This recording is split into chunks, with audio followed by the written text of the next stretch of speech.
આજથી ભાદરવી પૂનમના મેળાનો પ્રારંભ થયો છે। મંદિર પરિસરમાં બોલમાળી અંબેના નાદ ગુંજ્યા છે। માતાજીના દર્શન માટે ભક્તોની ભારે ભીડ છે। 7 દિવસના મહામેળાનો પ્રારંભ સુરક્ષાના પગલે 5000થી વધુ પોલીસ કર્મીઓ તહેનાત છે। પગપાળા યાત્રિકો માતાજીના દર્શને પહોંચ્યા છે અને ભક્તો માટે મોહનથાળનો પ્રસાદ તૈયાર કરવામાં આવી રહ્યો છે। આરોગ્ય તંત્ર અને સુરક્ષા તંત્ર સતર્ક છે। મેળામાં સુરક્ષાને ધ્યાને લઈને 5000થી વધુ પોલીસ કર્મી અને હોમગાર્ડ જીઆરડીનો 22 ઝોનમાં સુરક્ષા ચક્ર તૈયાર કરવામાં આવ્યું છે।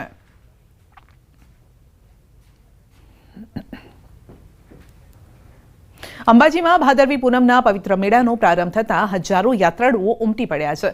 પદયાત્રીઓની સુવિધા માટે મુખ્ય કંટ્રોલ પોઈન્ટ ખાતે હેલ્પ ડેસ્ક ઊભું કરાયું છે અને કોઈપણ મુશ્કેલી સમયે યાત્રિકો માટે હેલ્પલાઇન નંબર જાહેર કરવામાં આવ્યા છે। તો ભીડને ધ્યાનમાં રાખીને પોલીસ દ્વારા લોખંડી બંદોબસ્ત ગોઠવાયો છે। 500 CCTV camera, body Warne camera તથા કંટ્રોલ રૂમથી તમામ પર નજર રાખવામાં આવી રહી છે।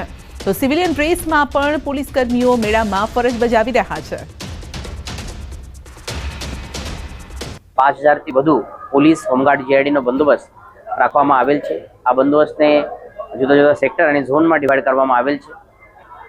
લોકો અને પોલીસની વ્યવસ્થા વ્યતિરિક્ત 500 જેટલા સીસીટીવી કેમેરાના માધ્યમથી બંદોબસ્ત ઉપર નજર રાખવામાં આવી રહી છે। આના સિવાય બોડી વોર્ન કેમેરા, ડ્રોનના માધ્યમથી પણ સર્વેલન્સ કરવામાં આવી રહ્યા છે। મને વિશ્વાસ છે કે આ બંદોબસ્ત બહુ શાંતિ અને સુવ્યવસ્થાના વાતાવરણમાં પૂર્ણ થશે।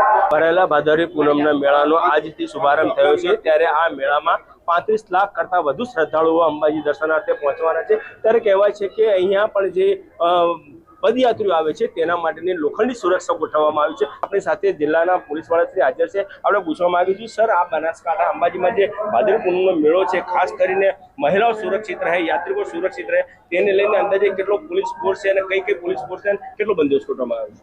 નમસ્કાર। આજથી મા અંબાનો મહામેળાનો શરૂઆત થયેલ છે। આ મહામેળા દરમિયાન ગુજરાત રાજ્ય, રાજસ્થાન, મધ્યપ્રદેશ, મહારાષ્ટ્રથી ભાવિકો મા અંબાના દર્શન માટે આવનાર છે અને તેની સુરક્ષા માટે બનાસકાંઠા પોલીસ, ગુજરાત પોલીસ તરફથી 5000 જેટલો પોલીસ હોમગાર્ડ જીઆરડીનો બંદોબસ્ત રાખવામાં આવેલ છે। અને અત્યારે આપણે જે કંટ્રોલ રૂમમાં છે તે પોલીસ કંટ્રોલ રૂમ અંબાજી ખાતે સીસીટીવીના માધ્યમથી તમામ જગ્યા ઉપર નજર રાખવામાં આવી રહી છે અને મને પૂરો વિશ્વાસ છે કે આ તમામની મહેનતથી અને મા અંબાના આશીર્વાદ અને આપના સહયોગથી આ મેળો બહુ શાંતિથી અને વ્યવસ્થાના વાતાવરણમાં પૂર્ણ થશે અને કોઈ પણ જાતની ચૂક ન રહે તેવી સુરક્ષા અહીંયા ગોઠવવામાં આવી છે। અને આખા મેળામાં જે વિવિધ વિસ્તારો જે છે, ગબ્બર છે, કોટેશ્વર છે, પાર્કિંગ છે, અન્ય સ્થળોએ પણ જે છે કેમેરા સજ્જ કરવામાં આવ્યા છે અને આમ જે સમગ્ર મેળો જે છે એ કેમેરાથી સજ્જ કરવામાં આવ્યો છે અને તેના ઉપર પોલીસ સતત વોચ રાખી રહી છે। મહેન્દ્ર અગ્રવાલ, ન્યૂઝ 18 ગુજરાતી, અંબાજી। યાત્રાધામ અંબાજી ખાતે મેળામાં આવનાર શ્રદ્ધાળુઓને પૂરતી માત્રામાં પ્રસાદ મળી રહે તે માટે મંદિર ટ્રસ્ટ દ્વારા 25 લાખ ઉપરાંત પેકેટ બનાવવાની કામગીરીનો ધમધમાટ શરૂ થયો છે।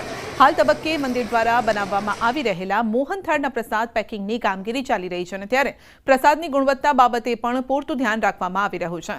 પ્રસાદના પેકેટ ભરવાની શરૂ થયેલી કામગીરીમાં અંબાજી અને આસપાસના વિસ્તારના આદિવાસી તેમજ અન્ય 500થી 700 મજૂરો કામ કરી રહ્યા છે। તો રાત દિવસ ચાલતી આ કામગીરીમાં મેળા દરમિયાન પ્રસાદ ખૂટી ન પડે તેની પણ તકેદારી સાથે કામ કરાઈ રહ્યું છે। આ પ્રસાદ ભરવાની કામગીરીમાં જોતરાયેલા 500 ઉપરાંત મજૂરોને પણ એક મોટી રોજગારી પ્રાપ્ત થઈ રહી છે। 35 લાખ કરતા ઉપર ભક્તોનો લાભ રહી રહ્યા છે અને અંબાજી દેવસ્થાન ટ્રસ્ટની મહિમા પ્રમાણે મોહનથાળનો પ્રસાદ જ બહુ જ વિશેષ છે અને એના બનાવવા માટે ટ્રસ્ટ તરફથી ખૂબ જ સારી વ્યવસ્થા કરવામાં આવી છે અને વ્યવસ્થાના ભાગરૂપે ઓછામાં ઓછા 1000થી 1200 ગાળા બનશે અને એની અંદર કિલોમાં કહેવા જવું તો 2.5 થી 3 લાખ માલ તૈયાર થશે। અંબાજીમાં ભરાતો ભાદરવી પૂનમનો મેળો એટલે કે કરોડો શ્રદ્ધાળુઓનું આસ્થાનું કેન્દ્ર માનવામાં આવે છે। પ્રતિ વર્ષે ભરાતા ભાદરવી પૂનમના મેળામાં દિન પ્રતિદિન સંખ્યા વધતી હોય છે, ત્યારે શ્રદ્ધાળુઓ ખાસ કરીને અંબાજીથી મોહનથાળનો પ્રસાદ લઈ જતા હોય છે। નવાઈની મહત્વની બાબત એ છે કે આ કામગીરીમાં છે તે 500 ઉપરાંત મહિલાઓ અને પુરુષોને વિશેષ રોજગારીનો લાભ મળ્યો છે। 500 જેટલી બહેનો અને ભાઈઓ છે, અમને અહીંયા સારું રોજગારી મળી રહે છે અને સારું છે। આમ અમને કેવી રોજગારી મળે છે? સારી મળે છે અને મર્યાદામાં મળે છે? હા, મર્યાદામાં સરસ તમને આ મળે કામ છે। કરીને કેવી ખુશી મળે છે? આનંદ થાય છે, સરસ લાગે છે। હા, સરસ। જે બહેનો છે બહેનો પણ કઈ રીતે સારી રોજગારી મળે છે, ખાસ કરીને પ્રસાદ ભરવાનો જે આનંદ પ્રાપ્ત થાય છે એ સવિશેષ આનંદ આ બહેનો પ્રાપ્ત કરી રહ્યા છે. મહેન્દ્ર અગ્રવાલ, ન્યૂઝ 18 ગુજરાતી, અંબાજી. તો આજથી ભાદરવી પૂનમના મેળાનો પ્રારંભ થયો છે અને ત્યારે ભાદરવી પૂનમના મહામેળામાં કાયદો અને વ્યવસ્થાની પરિસ્થિતિ જળવાઈ રહે તેને લઈને અમીરગઢ પોલીસ એક્શનમાં આવી છે. લૂંટ, ધાડ, ચોરી જેવા ગુનાઓમાં સંડોવાયેલા 14 થી વધુ રીઢા ગુનેગારોની અટકાયત કરી ચેતવણી આપી છે. અમીરગઢ પોલીસ દ્વારા રીઢા ગુનેગારો ઉપર ચાંપતી નજર